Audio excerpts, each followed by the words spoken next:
The first round of those storms causing lots of damage in the southern part of our viewing area today. Schoolcraft in Kalamazoo County suffered heavy damage from both wind and hail.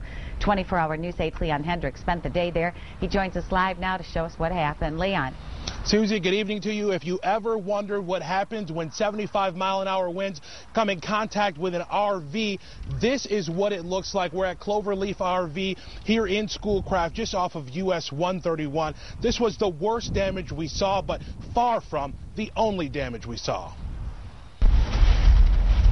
Blown over, knocked down, demolished. Unbelievable that in that length of time you could have such devastation.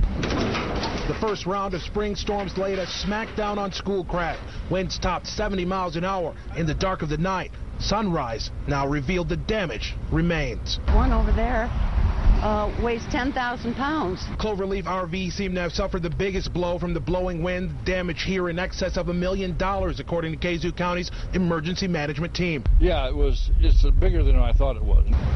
High winds and heavy hail halted this train. Danger ahead. Power poles toppled over the tracks.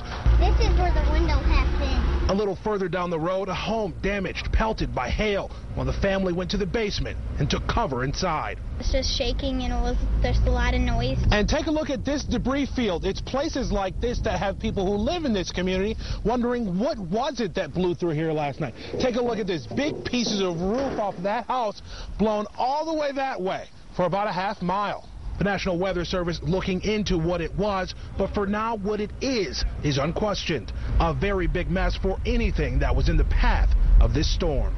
The storm came in about 11:30, quarter to 12, and just whipped up a fury. All right, now you're looking at a live picture of the business across the street from the RV place we were at. That is Modern Marine. They also suffered a lot of damage. The rooftop there, you can see completely taken off of one of their buildings. So the big question is, what was this? The National Weather Service has been here throughout the day looking into that. We, of course, will continue to monitor what they find and bring you the latest updates. For now, reporting live in Schoolcraft, Leon Hendricks, 24-hour News 8. And it's not just Schoolcraft. Pictures and videos coming to our newsroom from all over the viewing area. You taking part in our coverage of today's storm through our Facebook page and woodtv.com and through email. And we appreciate it. 24-hour News 8's Megan Stimble looks at what the second storm looked like.